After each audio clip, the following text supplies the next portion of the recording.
like I said, I am glad for everything that happened to me. I wouldn't change a thing. I thank God for all of it. So truthfully, I think I'm lucky, I've been blessed. The reason I talk about these things is not to tell people I've had a hard life.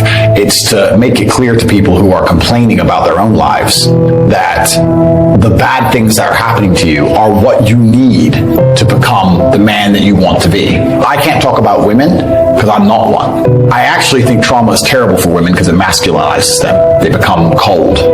And that's not attractive, right? We want feminine, pure, protected women. I don't want a woman to ever go through anything bad in her life. I think a man should go through it for her and protect her, because I think that's how she's her best self as a woman. But I think to be your best self as a man is the absolute opposite. And when someone emails me and says, this has happened to me, how else are you going to become important? How else are you going to find endless fire to get up and struggle in the face of the competition that's out here in the world? You're going to do all that with a nice, cushy life? Think about the biggest transformative stages in your life. Think about the times you got the most work done. It was a bad part of your life. You were heartbroken, or you lost a house, or broke, or whatever. That's when you did shit. When everything was fine, it's kind of doop-de-doop-de-doo. Do a little bit of work, do a little bit of relax. But the big events come from trauma. It's a cheat code to climb the mountain. So when I get a message from whoever and he goes, my wife left me, I'm devastated. I say, I understand. I completely understand how hard it can be to lose a woman that you've given your entire life to. If you're truly heartbroken, my friend, and we've all been there as men, you better hit the gym. You have nothing else to do. Stop watching YouTube. Stop emailing me. I want pictures of you in the gym. Get fucking work. Heartbreak's a fantastic motivator, as is depression, as is sadness. Great. Look at what's pissing you off and make sure it never happens again. If you were jacked and rich as fuck, she probably wouldn't have left your ass. So get your shit together. Every single man of value went through trauma. It's going to be painful to get strong, painful to get rich. Your heart's going to get broken a bunch of times. You have to be prepared for the pain. If you're not ready for pain, you're never going to be anything that matters. Trauma is such an important part of being a man. And the Matrix talks of trying to say that trauma is terrible and avoid trauma, or if you get trauma, take a pill. And that's unrealistic. Trauma is going to happen to you. And you as a man need to internalize it, accept it, and weaponize it and become the best version of yourself you can be. And that requires mental strength and stoicism.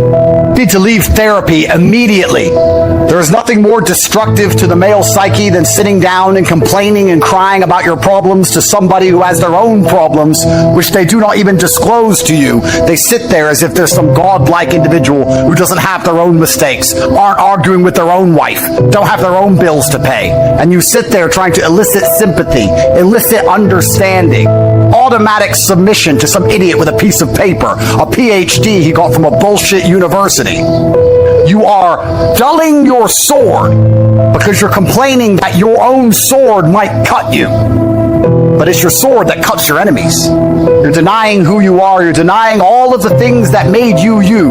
God gave you all of these difficult situations so that you could challenge yourself and you could find the best way to navigate them and stay sane. That is why God gave them to you, so that you can become a better version of yourself. And instead of learning lessons, instead of being thankful to God for the difficult things He's put you through, you instead go and cry to some human, complaining about how something happened 21 years ago. A therapist doesn't have a fucking time machine. And they don't try and make you feel better about what happened. They try and just justify your terrible reaction to said events. Because there's only one human emotion that should come from negative scenario, which is anger. Anger is the most powerful force on planet Earth. Someone can kill a member of your family and you can get sad or you can get angry. Angry gets something done. Sad belongs in the therapy room. But anger belongs out here in the world. Directed anger. Focused anger. I'm not saying you start smashing your head against the wall like an idiot. I'm saying that very much like a focused concentration of water through a dam can power a city. That is how your anger should work.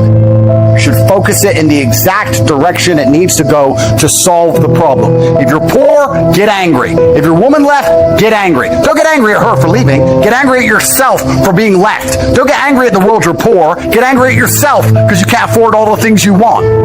Anger is the correct response to any emotion. I'm so anti-therapy, and I've had these conversations so many times with people.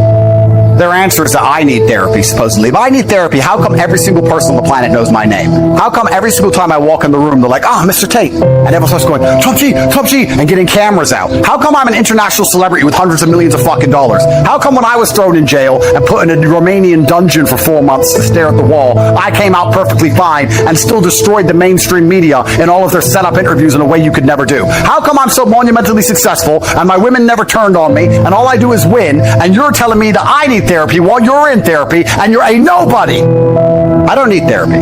I self-therapize. And I self-therapize with anger because anger makes me brave. And my bravery has allowed me to grab demons by the neck. People say to me, I have anxiety. And they talk about it like it's a bad thing. You have anxiety over stupid shit. Keep your anxiety demon, and now have anxiety that you're not rich. Get to the point where you can't sit still and watch Netflix and eat ice cream because you are too anxious about the fact that you don't have $100 million. You might start doing some work. I have depression. Fantastic. I'm glad you have depression because you won't feel depressed on a yacht with 20 supermodels, $300 million in the bank, and a Bugatti waiting for you in the marina. So it's a good thing you have depression because you don't have those things, and now you have to get them to feel better, so get to work. I have OCD. You have OCD over dumb shit like arranging your Star Wars figurines like a fucking child. You should have OCD about getting your life in order, about being in the gym on time, about training harder than everyone around you, about getting some money in your bank. You don't have to get rid of these conditions. Get out of therapy. I publicly state that I have anxiety. I have governments trying to kill me, getting thrown in and out of jail at random, all of my assets seized, 9 baby mamas, my Jesco's broken, my private jet was clicking on the way here making a strange noise. I know they're trying to kill me anyway. I have anxiety, but I use my anxiety so that I wake up at 6:15 a.m. instantly enraged, getting to work so I win. You have dulled your sword, so you have nothing to threaten the demons with because you're too busy sitting around in therapy like a little girl. When anxiety turns up, you cower before it with your little weak, dull sword. I pull my blade and say, you now work for me. I have depression. I have OCD. I have all of it. These demons work for me. That is how I conquered the world. If you're at home complaining, I have OCD, I have anxiety, I have depression, you need to get these demons in check. They are your weapons against mediocrity. Therapists will never tell you that. A therapist will say, we have to get rid of your anxiety. Just bend over, spread your butt cheeks. We're going to get rid of your anxiety. It's not a perfect world. It's a world of war and endless combat and chaos. My legion of darkness is made up of monsters because monsters fight monsters. I can only beat my enemies because of all my flaws, because of all my conditions, because of everything that's wrong with me. There's things wrong with me, supposedly. But all of those things work for me. And it seems that whenever I direct my chi at any task, even escaping the highest level matrix setup in the most corrupt country on the map, I somehow managed to pull it off. Do you think I got out of this Romanian bullshit situation with luck? You think I just sat around and the law helped me, or I was lucky? I woke up 4 or 5 times a night. I could not sleep. When you wake up and you cannot sleep, you know what you do? You lay in bed and cry like a baby. The second I couldn't sleep, I was up, training, working, reading the Romanian law, learning a new language, finding Aikido, the European Court of Human Rights, new legal teams, new money, new ways to combat their narratives, fighting the BBC, preparing for interviews, endless sets, endless reps, anxiety, OCD, fucking depression, everything. That's how I won!